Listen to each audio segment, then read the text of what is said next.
제가 여러분에게 도시 이름을 말하면서 서울, 런던, 베이징, 도쿄, 파리 이렇게 얘기하면 다 알아들으시죠?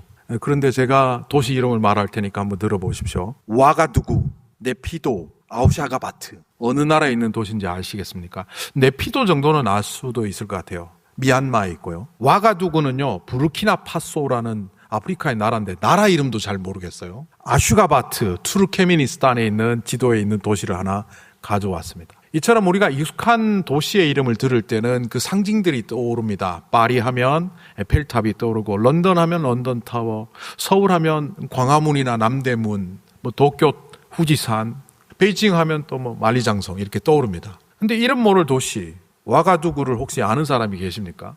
저도 이 도시를 전혀 모릅니다. 그냥 지도에서 사람들이 모를 만한 이름을 하나 가져왔을 뿐입니다. 이런 도시 이름을 만나면 나와 상관없고 아무 상관없는 의미 없는 이름으로 들립니다. 낯선 단어죠. 오늘 이 여호수아서를 바라볼 때 우리가 그런 마음이 듭니다. 이거 무슨 이상한 이름들이 계속 나오니까 이게 홀인지 훌인지도 잘 모르겠고, 야다단인지 야디냐인지도 잘 모르겠고, 지도에다 만약 이 도시들을 그리라고 하면 예루살렘이나 헤브론 정도나 표시할 수 있을지, 어디 붙은지도 잘 모르는 도시나 시골 성읍들, 마을들 이름을 열거했습니다. 제가 파리에 갔을 때요, 지하철을 타려고 노선도를 봤는데 이게 불어로 쓰여 있는 데다가 또 워낙 복잡하게 되어 있어서 저에게는 의미 없는 도표였습니다. 그런데 제가 맨하탄에 가서 지하철을 타려고 그 N선, R선, 7 트레인, 1번, 2번 그 노선을 보면 그게 의미 없는 숫자로 보일까요? 그걸 타고 어디서 갈아타야 되는지 다 알게 되죠. 똑같은 노선도임에도 익숙한 사람들에게는 그것이 의미 없는 것으로 보이지 않는다는 겁니다. 만약 내가 매일 어떤 트레인을 타고 계속 출퇴근을 하고 있다면 눈을 감아도 그것이 그 다음 역이 뭐다 이렇게 보일 겁니다. 가끔 맨하탄의 롱아일랜드 레일로드를 타고 가는데 그 노선도를 저는 거의 기억하고 있습니다. 펜스테이션까지 요렇게 갔다가 요렇게 올 거다. 이것을 다르게 표현하면 의미 없는 지도가 아니라 그 노선도는 내 실존의 지도이기 때문입니다. 우리가 수십만 채가 되는 퀸즈에 살고 있지만 자기 주소는 외우지 않습니까? 그 수십만 채 가운데 있는 번호 붙은 그 주소지가 아무런 의미 없는 주소로 남들에게는 다가올지 몰라도 그 집의 주소가 나에게 의미 있게 다가오는 이유는 그곳이 바로 내 생의 현장이고 삶의 터전이고 우리 가족들이 살아가는 삶의 현장이기 때문에 그렇습니다. 오늘 여호수아 15장에 지명들이 시작할 때 갑스엘, 에델, 야굴, 기나 이렇게 등등 시작하는데 이런 이름을 들을 때 의미 없이 들리는 이유는 그 현장이 얼마나 가치 있었고 얼마나 기쁜 것인지를 우리가 모르기 때문에 이 이름들을 보면서 의미 없게 보내는 겁니다. 지금부터 3,500년 전, 그러니까 인류의 흐름대로라면 후기 청동기 시대를 살아가던 그때, 철기 시대가 막 시작되던 그 교차 지점에 있던 여호수아 시대 사람들은, 특별히 유다 지파 사람들은 이 지명을 보면서 눈물을 흘렸을지도 모릅니다. 땅 없이 터전 없이 살아가던 그들이 하나님의 약속이 바로 그 성읍을 통해서, 그 도시를 통해서, 그 마을을 통해서 성취되었다고 생각하기 때문에 그 도시의 이름은 자신들의 삶의 터전이자 하나님이 수백 년 전 아브라함에게 하셨던 약속의 성취가 이루어지는 기적의 현장이기 때문에 결코 의미 없지가 않을 겁니다. 그럼에도 불구하고 이런 도시들을 보면서 우리가 별 의미 없게 생각하는 이유는 인류 90억 인구 중에서 나 하나쯤 하나님한테 기억되지 않을 거라는 착각을 하기 때문입니다. 제가 최근에 재미있는 통계를 하나 봤습니다. 한국 교회에 대한 어떤 발표를 할 시간이 있어서 제가 4월에 심포지엄에 가서 발표를 하게 되는데, 그래서 자료를 모으다가 살펴보니까 한국 교회 교인 수 평균이 150명이라는 것을 알게 되었습니다. 근데 평균보다 더 중요한 것은 중간값입니다. 대형 교회가 워낙 평균을 높여놓아서 그렇지 1등부터 100등까지 세웠을 때 이 중간에 50등 자리에 있는 한국 교회의 수가 몇 명일까 살펴보았더니만 이것을 중위값이라고 하는데요. 이 중간값이 50명입니다. 한국에 대략 한 5만 개 가까이의 교회가 있다고 합니다. 그 중에 2만 5천 개가 50명도 안 모이는 교회들이라는 거죠. 그래서 제 친구들, 동료들도 그 작은 교회를 사역하는 목사들을 만나거나 대화를 나누면 기가 죽어 있습니다. 심지어는 그렇게 표현은 안 하지만 하나님이 우리 교회는 사랑하시지 않는 것 같다는 말을 하기도 합니다. 한국 교회 50명은요, 이민교회 숫자로 바뀌면 5명에서 10명 미만입니다. 뉴욕에서 한인교회가 10명 미만이라고 했을 때 경제적 자립도 안 되고 모여서 예배 드리는데 한 가족이 빠져보십시오. 오늘 우리도 얼마나 헐렁합니까? 그런데 10명 중에 한 가족 한 서너 명이 빠져버리면 교회가 휘청하는 거죠. 그러니 얼마나 마음이 궁핍하겠습니까? 그 마음을 충분히 알고는 있지만 그런 교회를 사역하는 성도들이, 목사들이 뭐라고 생각하느냐 하면 하나님 우리를 기억하지 않는지도 모르겠다. 하나님 우리를 사랑하지도 않는지도 모르겠다라고 말할지 모르지만 착각입니다. 하나님은 대형교회만 기억하시는 것이 아니라 1등만 기억하시는 것이 아니라 그 100등마저도 기억하시며 품고 함께 간다는 겁니다. 우리도 오늘 성경에 나오는 이름 중에 아는 이름이 몇 개 있어요. 예루살렘이 등장합니다. 헤브론이 등장합니다. 예루살렘은 이스라엘의 중심지였고 성전이 세워졌던 땅이니까 누구나 기억합니다. 헤브론만 해도 아브라함이 그 도시에 무덤을 사서 만들었던 도시이고 갈렙이 저 성을 내게 주십시오 했던 그 성읍이기도 하기도 해서 이 헤브론은 많은 사람들에게 기록됩니다. 그러니까 예루살렘과 헤브론처럼 유명한 도시들은 사람들이 기억하고 그것 때문에 유명한 도시로 알려져 있지만 오늘 성경에 나오는 이른바 남쪽의 네게브 척박한 땅의 29개 성읍, 알려지지 않는 쉐펠라 평지의 42개 마을, 험준한 산간지방의 38개의 성읍, 거친 광야 사막지대에 놓여있는 6개의 마을, 도합 115개의 마을을 우리는 기억하지 않습니다. 그러나 하나님은 이 도성 하나를 성경 속에 일일이 열거하게 하신 이유가 있습니다. 내가 그들을 모두 기억한다는 바로 그런 뜻입니다. 하나님의 주권은 거대한 담론 속에만 있지 않습니다. 세계 평화와 나라와 민족을 살리는 데만 있는 것이 아니라 이름도 모르는 번지수에 살아가는 내가 고통당하고 힘들어하고 눈물 흘리는 그 장소에도 하나님은 함께 계십니다. 한 사람 한 사람 살아가는 그 삶의 주소가 세상 사람들의 눈에는 무의미한 숫자로 보일지 모르지만 나에게는 특별한 지명인 것처럼 하나님께도 그러하다는 겁니다. 그럼에도 불구하고 오늘 이 지명들 속에 숨겨진 이야기 몇 개를 소개하려고 합니다. 이 115개의 성읍과 도시 이름을 보면서 다 그렇겠거니 하지만 그 도시마다 마을마다 성읍마다 전해져 내려오는 이야기들이 다 있습니다. 우리가 그것을 기억하지 못하거나 또 이 시간 다 말을 못하기 때문에 나눌 수 없을 뿐 오늘 3가지만 한번 보려고 합니다. 35절에 나오는 아둘람 기억하십니까? 성경을 조금 읽은 사람들은 다윗의 시대와 연관해서 아둘람을 생각할지 모르지만 오늘 35절의 아둘람은 평지의 수많은 마을들 중에 하나로 소개될 뿐입니다. 지리학적으로 지정학적으로 그 위치를 봐도 이거 참 쓸모없는 땅에 세워진 마을입니다. 여기에는 돌산이 가득하고 농사도 제가 할 수 없고 축산업을 하려도 할 수가 없는 그런 땅입니다. 그런데 수백 년 뒤에 다윗이라는 사람이 사울 왕의 군대를 피해서 목숨을 연명하기 위하여 숨어 들어간 장소가 바로 아둘람의 동굴입니다. 아무 쓸모없는 땅, 돌산에 있는 동굴에서 그는 죽음을 생각했습니다.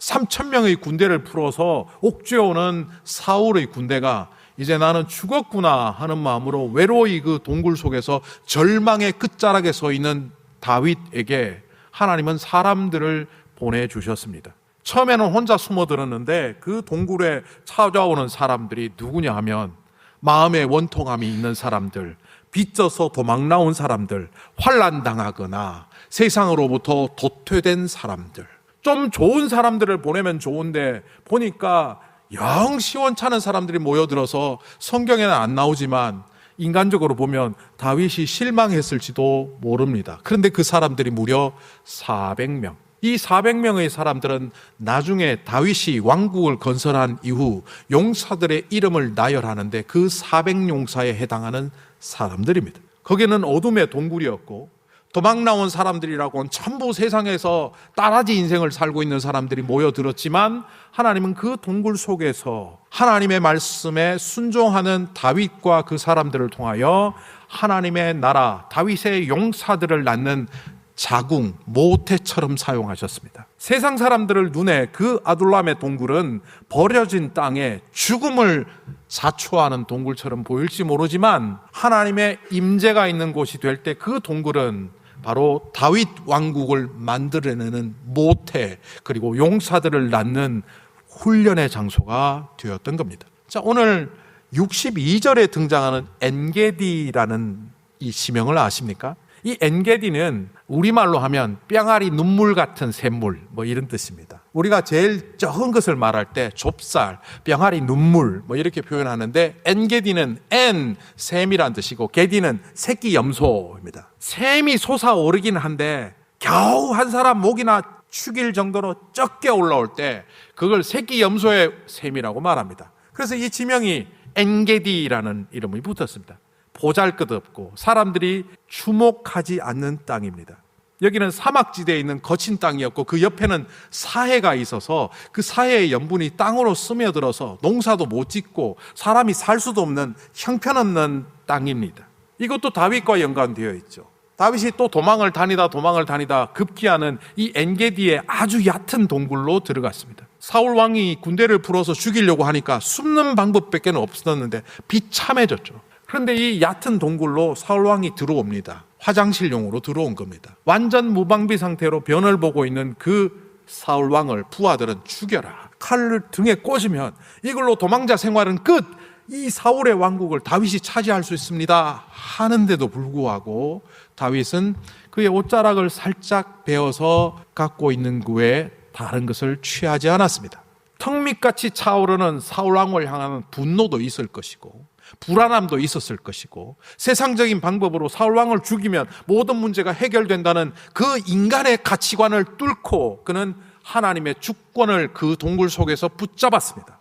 하나님이 만약 나를 왕으로 삼으시려고 한다면 세상 모든 사람들이 망하도 나는 왕이 될 것이고, 내가 하나님이 택한 왕이 아니라면 세상 사람들이 모두 지켜 세워도 나는 왕이 안 될 것이라는 하나님의 주권에 대한 확실한 통찰을 엔게디의 동굴에서 하게 된 그를 통하여 하나님은 그 동굴 속에서 은혜를 폭포수처럼 내려주신 것으로 보입니다. 사람들은 엔게디, 염소 새끼의 눈물 같은 샘물이라고 말했는지 모르지만 다윗은 그 자리에서 하나님께 순종함으로, 하나님 말씀에 순종함으로 그 동굴을 은혜의 폭포수 같은 동굴로 만들었습니다. 하나님의 은혜는 이처럼 사람의 눈에 좋은 땅에서만 역사하시는 것이 아니라 그런 곳에서 역사하실 수도 있죠. 그런데 홍해 앞에서 홍해를 가르시거나 반석이 쪼개지며 샘물이 올라오거나 엔게디에서 순종함으로 다윗 왕국의 새로운 역사가 시작되게 하거나 그렇게 하신다는 겁니다. 우리의 삶의 터전이 어떻습니까? 전쟁터와 같지 않습니까? 마치 아둘람 동굴이 있는 그 광야 같기도 하고 엔게디가 있는 별 볼 일 없는 땅처럼 보이는 투쟁해야 되는 장소처럼 보이지 않습니까? 이런 땅에서 우리는 세상의 원리대로 강한 자가 살아남고 아는 자가 이기고 더 많이 가진 자가 승리한다는 세상의 공식을 믿고 살아가고 있다면 우리는 여전히 아둘람은 죽음의 동굴이요 엔게디는 보잘것없는 땅이 되고야 말 겁니다. 하나님의 말씀을 인정하며 하나님의 주권을 받아들일 때 우리의 삶은 새로운 시작이 될 수 있습니다. 바로 그것을 보여주는 지명이 있다면 그 땅이 바로 기럇세벨입니다. 오늘 15절과 49절에 두 번 언급되는 이 기럇세벨이라는 도시는 이미 2주 전 설교를 통해서 우리는 알고 있습니다. 기럇세벨을 정복하는 자에게 내 딸을 주리라 했던 갈렙의 선언에 따라 온니엘이 자원하게 되고 온니엘이 기럇세벨을 정복한 후 그 도시의 이름을 드빌로 바꾸었고 악사와 결혼해서 다음 대 1대 사사가 되는 요수아 시대 이후의 첫 번째 지도자가 되는 온니엘의 이야기가 기럇세벨에서 시작되었다는 것을 우리는 알고 있습니다. 그러나 이것은 기럇세벨의 땅의 정복의 이야기만 안다고 해서 제대로 아는 것이 아닙니다. 기럇이라는 말은 키리아트, 히브리어로 도시, 성읍이라는 뜻입니다. 기럇 야림, 숲의 도시라는 뜻입니다. 기럇 쉐펠, 쉐페르는 책이라는 뜻입니다. 책의 도시라는 이름이 붙은 이 도시는 당시에 가나안 땅의 모든 역사와 점성술과 법률과 관련된 모든 서적들과 문서들을 모아서 오늘날식으로 하면 데이터 센터, 도서관을 만들고 있는 도시입니다. 이 기럇세벨은 가나안 땅 그 당시의 사람들의 자부심이었고 자존심이었습니다. 그런데 그 도성을 무너뜨리고 그 도성의 이름을 드빌로 바꾸었습니다. 이 드빌이란 말은 히브리어로 보면 하나님의 말씀이라는 따바르라는 말과 거의 같습니다. 드빌을 제가 히브리어로 발음해 볼게요. 드베르, 따바르 비슷하죠. 어근이 같습니다. 그러니까 드빌로 이름을 바꾸었다는 것은 세속 문화의 중심이었던 그곳을 하나님의 말씀의 중심으로 바꾸겠다는 겁니다. 그리고 그 땅은 어떻게 됩니까? 드빌을 중심으로 유다 지파 사람들이 이곳은 가나안 토속 신앙의 땅이 아니라 하나님을 섬기며 하나님을 주인으로 섬기는 문화를 만들어 가야 되는 우리들의 땅이다를 선언했던 겁니다. 그 의미 없던 도시들이 그 이름을 가짐으로 또한 이름을 바꿈으로 의미 있는 사람으로 나가게 되는데 중심에 뭐가 있습니까? 엔게디에서 하나님의 말씀에 순종했던 그 사건이 있었기 때문에 아둘람에서 하나님의 말씀을 믿고 따라갔던 약속의 사람들이 있었기 때문에 그 약속의 사람과 하나님의 말씀이 결부될 때 더 이상 그곳은 아둘람이 아니고 엔게디가 아니고 기럇세벨이 아니라 하나님의 드빌이 되는 겁니다. 제가 왜 이렇게 드빌을 강조하는지 조금 이따 알게 될 겁니다. 우리는 늘 가진 것, 소유하는 것, 그런 것에 초점을 맞추며 나보다 더 많이 가진 사람들을 보면 눌리고 나보다 덜 가진 사람을 보면 위세를 떠는 그런 세상의 구조와 가치관으로 살아갑니다. 그런데 예수님은 우리에게 뭘 가르쳐 주십니까? 하나님은 우리에게 뭘 가르쳐 주십니까? 너희가 더 많이 가졌을 때는 가지지 못한 자에게 나누라고 주는 것이다. 너희가 덜 가졌느냐, 못 가졌느냐 두려워하지 마라. 세상의 모든 것을 가지고 있는 내가 너희에게 주리라. 세상에 보이는 안목이 아니라 하나님의 말씀에 입각하여 살아가라고 성경은 늘 말합니다. 그래서 예수님은 먹을 양식이 아니라 하나님의 말씀으로 산다고 했습니다. 사탄이 유혹하며 경제적인 문제를 해결하면 이 세상 사람들이 너를 정말 메시아로 만들지도 몰라.